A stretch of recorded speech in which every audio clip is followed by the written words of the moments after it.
بسم اللہ الرحمن الرحیم۔ کیا آپ پر کوئی کالا جادو کروا رہا ہے؟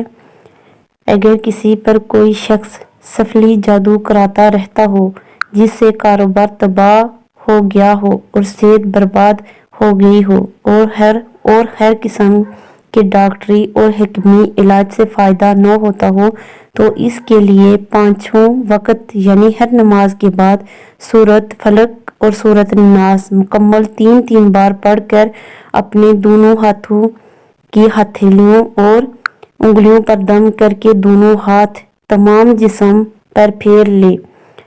بدن کا کوئی حصہ ہاتھ پھیرنے سے نہ رہ جائے تو انشاءاللہ تعالی سحر، جادو، سفلی جنات سے محفوظ رہے گا۔ اگر مبتلا ہو جائے تو ان صورتوں کے عمل کی برکت سے تمام سحر، سفلی، جادو اور جنات سے کامل نجات حاصل ہو جائے گی اور جادو کرانے والے کا عمل ضائع ہو جائے گا۔